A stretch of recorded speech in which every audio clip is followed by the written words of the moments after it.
Welcome back, guys. Here with Frodan, giving you guys a last game of Curse Trials Day 1. Group A. It is Kibler versus Thijs. We have to fill our last seat from the first group on our final day here. Is it going to be Kibler or is it going to be Thijs? Thijs has just dropped his second game after winning one. Kibler, after losing his opening game, came back through the losers bracket, and they're both at 1-1, and they're both sporting this warrior. One more warrior has to win today. How about that? Rigged, right? Destined to have a double percentage of their win rate. I mean, it's gonna come down to who has the slightly less bad deck in this scenario. Or I don't know, maybe Dragon Warrior can turn our opinion, and right now we're just kind of underestimating it.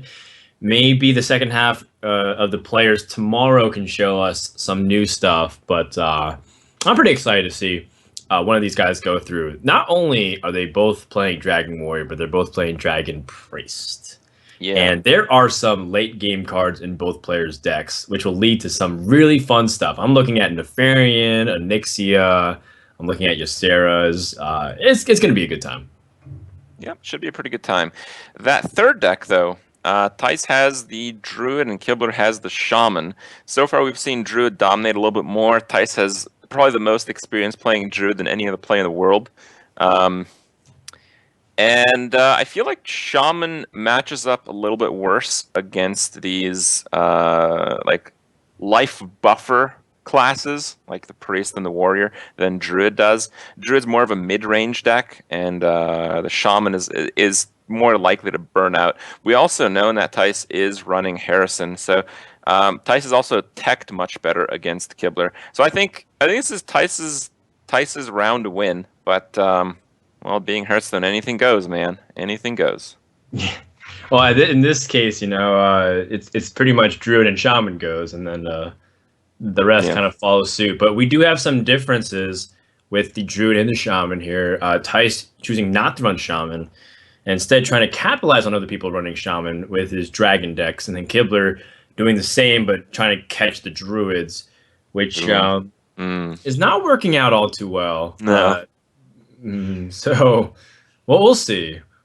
We'll see if that ends up working out in their favor. I would personally like to see both these guys Q Warrior, because I think Dragon Warrior mirrors would be interesting to see, but that's just actually, me.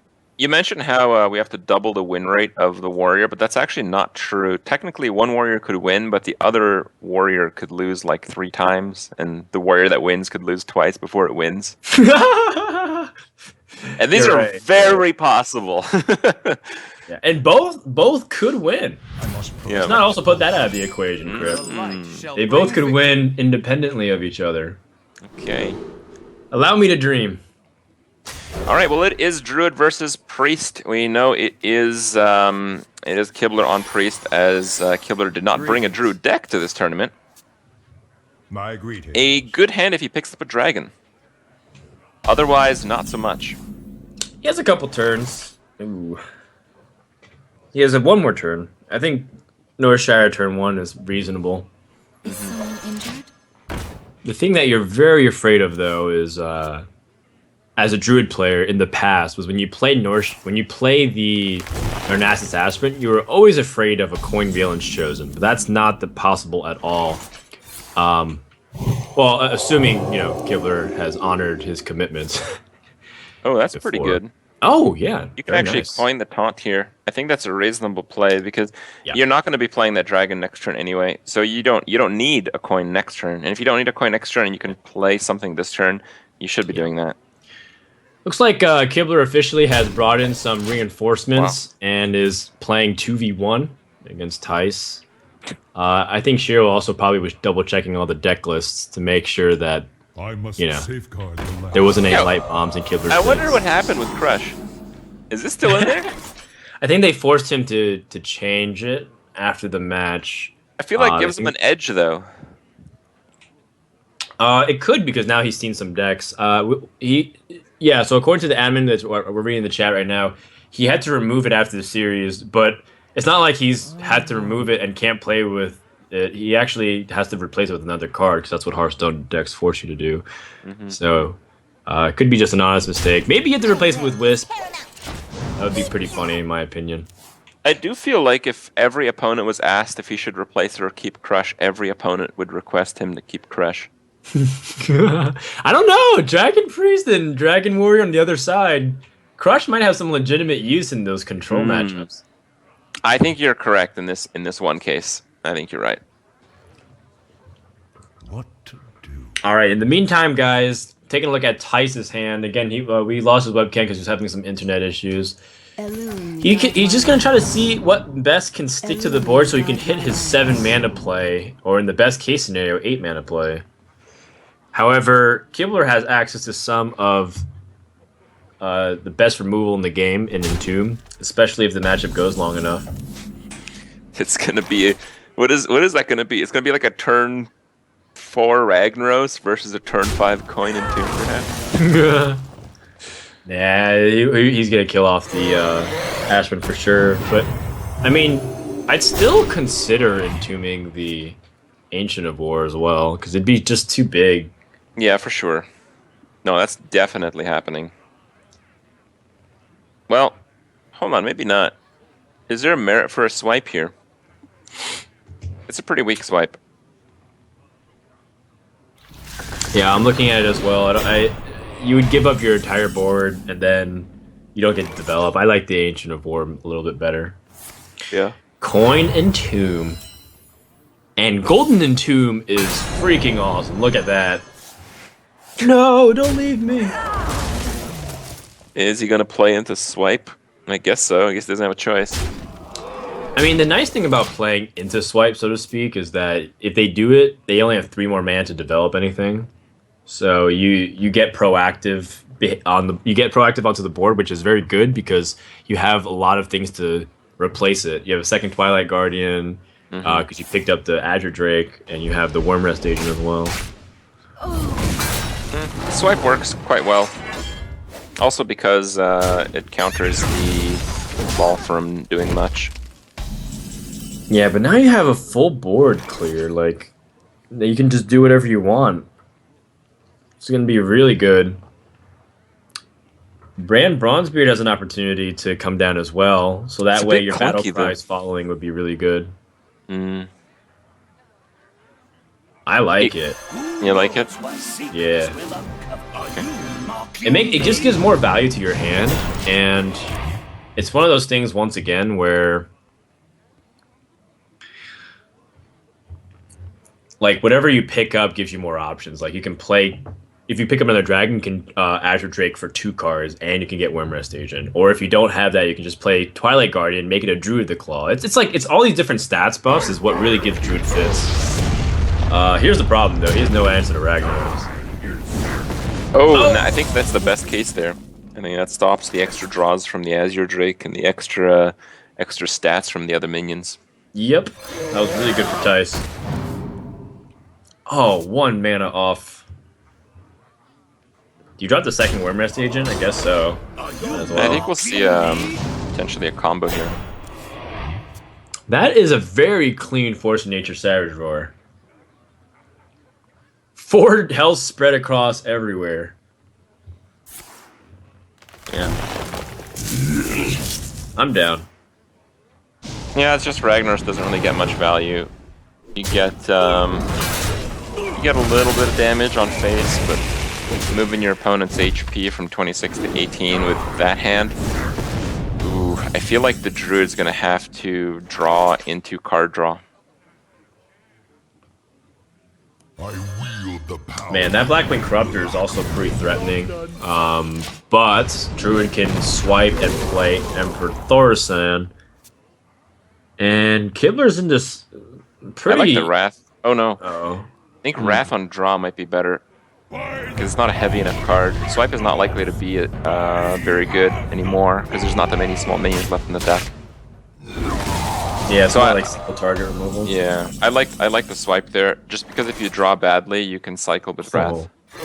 That's a pretty decent draw, to be honest. Like, because now you can still develop that. Oh man! Oh, he has some opportunities to get some really big impact cards. Oh. No. I was thinking like Sylvanas, Kieran Bloodhoof, you know, even Sneasel Shredder. There's just so many like really big ones that you can get because Druid's just left top decking. You can have big value minions, but Cultist isn't too bad either. Oh, that's bad. He has the Wrath for 1. No question about it. Mm-hmm.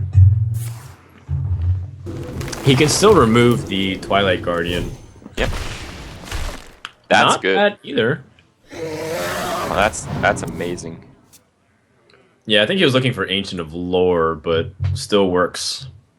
Ooh, he can That is- double tap here if he wants. It would play around Holy Nova. Yeah, I think you can go halfway. You can Living Roots 1, clear it, use the otherwise just 1/1s. No, the 1/1s don't really represent much, though. I think I like the double 3. Okay. And the 1/1 just get destroyed by the 1/2 your opponent's played.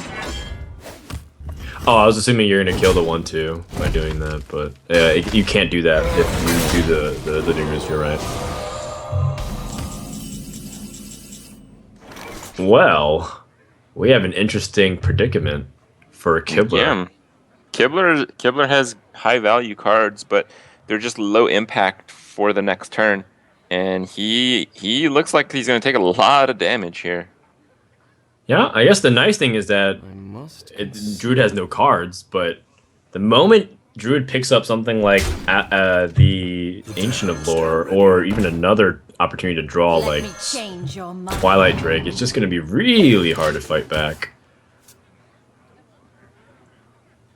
Oh, is that lethal? That's it. Yeah, that's Wow. 9+7. Uh-oh. Bad news, and that's game number 1. But you know what? Druid was going to probably sneak a win anyways. Yeah, Given I'm the in that. lineup.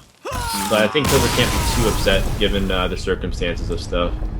That's true, but at the same time, I think Kibler's own Shaman, his own third deck, will have probably a harder time working his way around the remainder of Thijs' lineup here with Priest, Dragon Priest, and Dragon Warrior of his own. Yeah, the Dragon mirrors are going to be the ones that really determine what happens in this series here.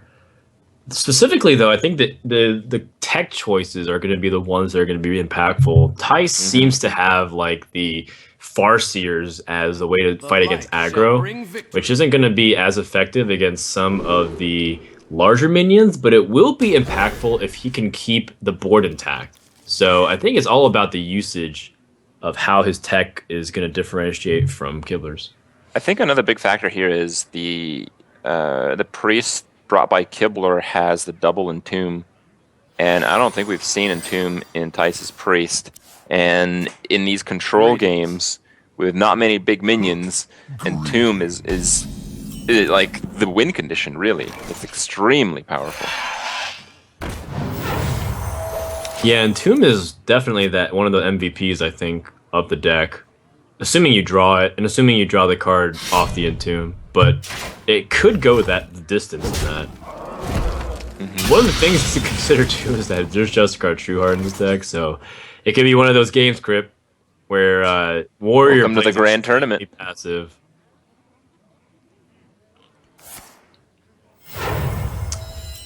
So it seems as it looks like to us, Kibler is the one on the Priest. But what's interesting to me is that because I thought Kibler ran the Onyxia. Probably. They're both running Onyxia. You think Onyxia is that common for both decks? Well, they're both running 6 activators off of dragons. That just means you need a lot of dragons. And when you look at the dragon list, yeah, Onyxia's pretty decent. Okay. Well, it is pretty interesting that both of them chose to run Onyxia. Very cool. Because again, it's a card that you don't normally see in today's metagame, or even for a long time. It made a brief appearance in a token Druid deck. It looks like there's no great way out of this. I think you're probably just playing the Corruptor. You can maybe Corruptor the 3. And Just kill the minion that has the most health for priest. Plus the taunt will make things more complicated for trades in the future. okay. Next turn you have access to convenient stuff. Like you have bash, hero power, and shield slam. And you can piece together good removal against a few different targets with a lot of health or even a little bit of health. I think we're going to be welcome to the grand tournament next turn.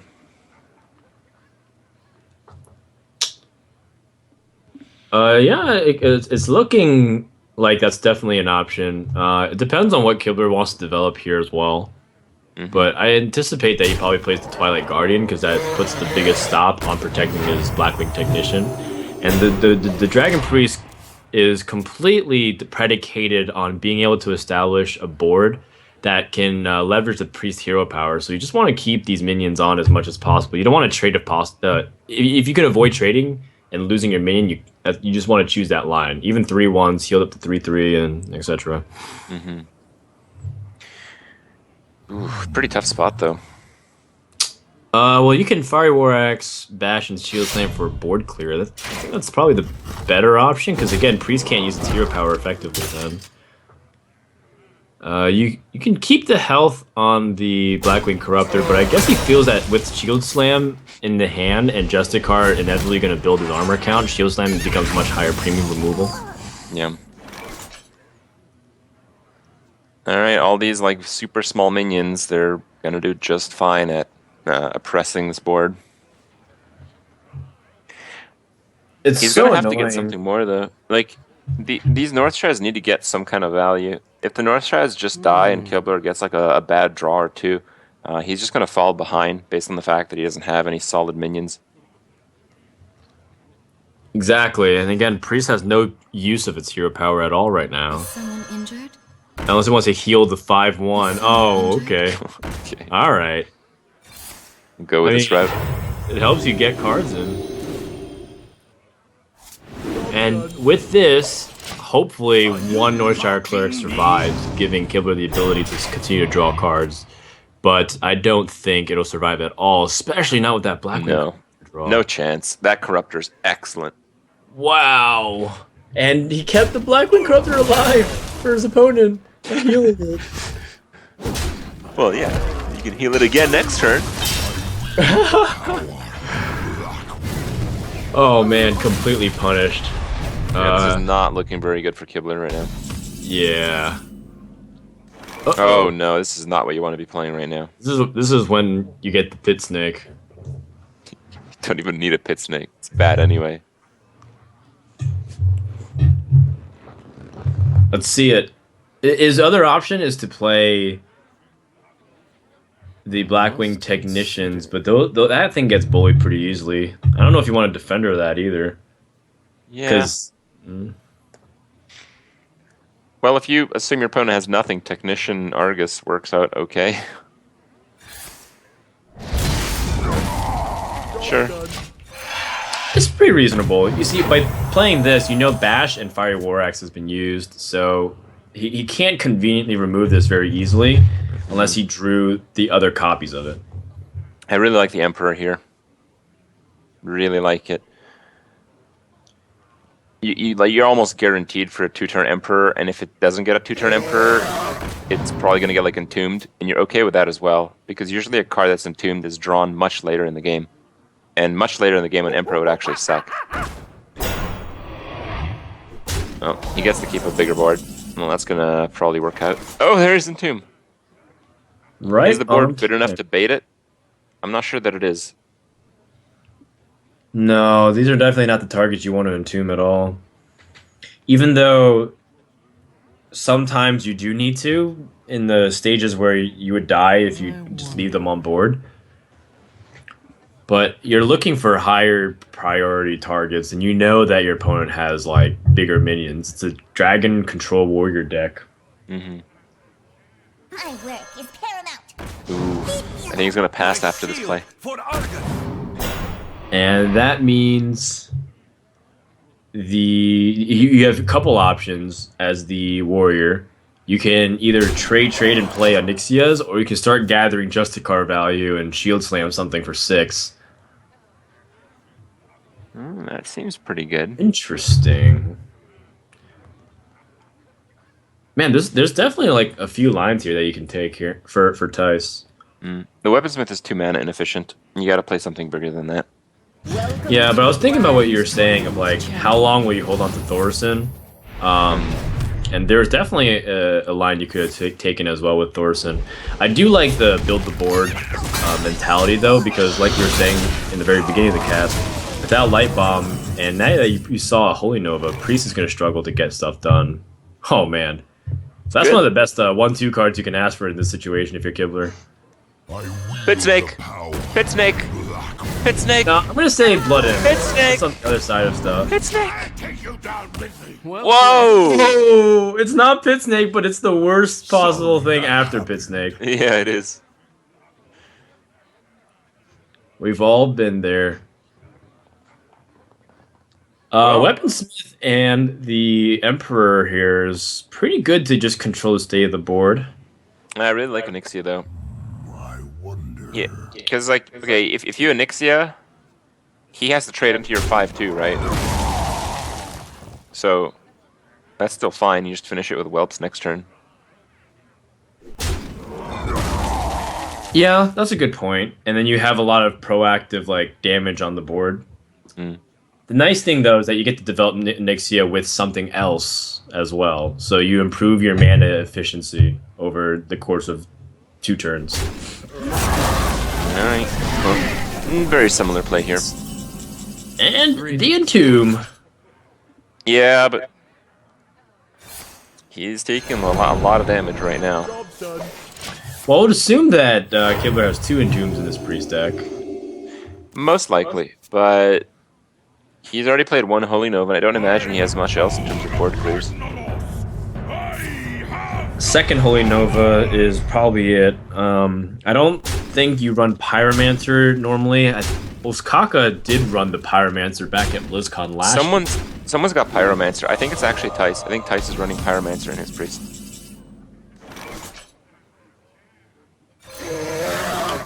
Okay, Kibler plays... Oh, he draws the Onyxia. Is it? You know what he can do? Though. I think Kibler also plays Nefarian.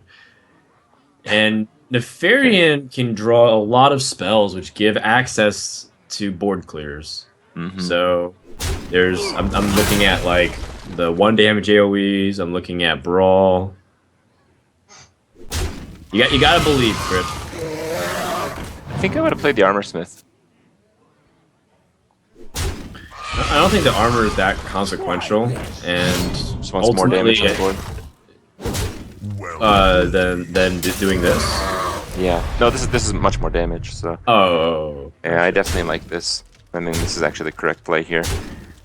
You just put so much pressure on your opponent, and it didn't look like he had a board clear last turn.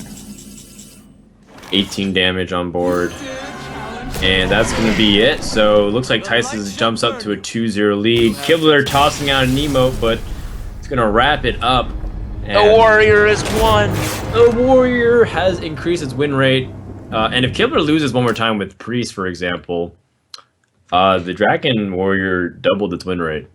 So. Alright, well, Thijs' final deck is Priest.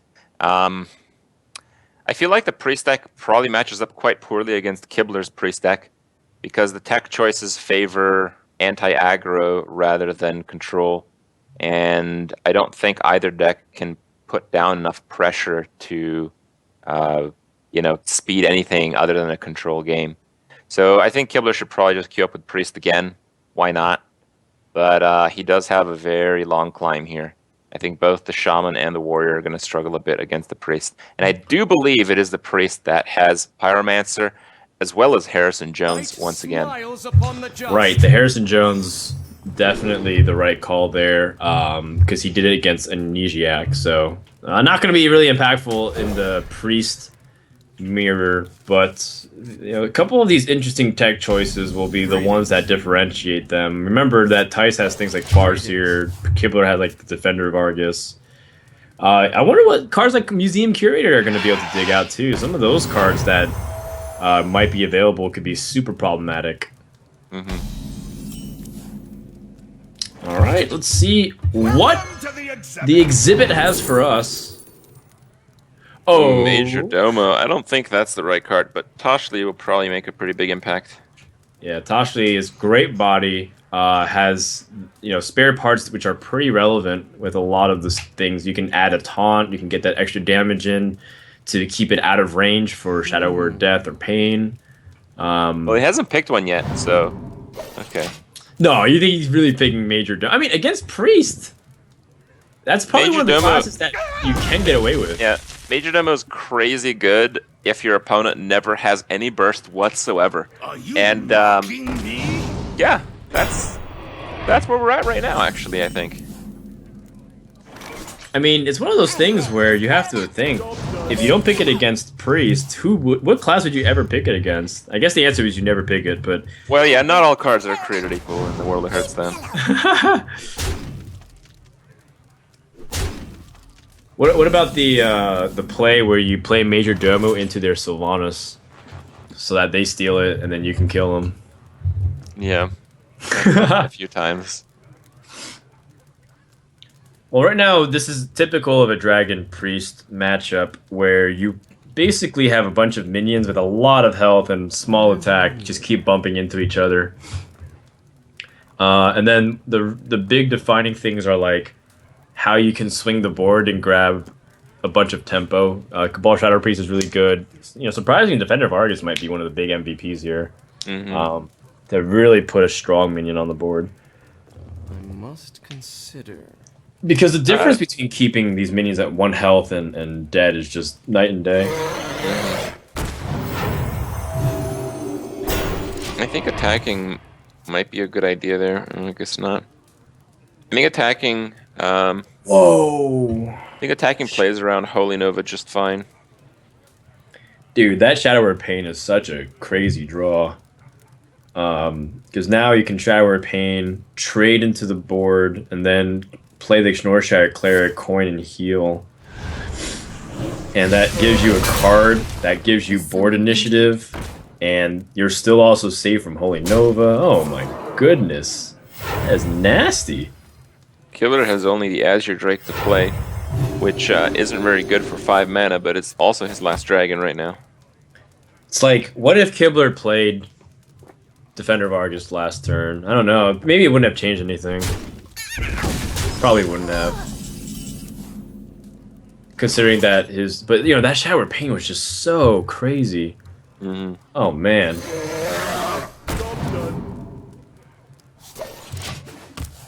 All right. Well, Bran.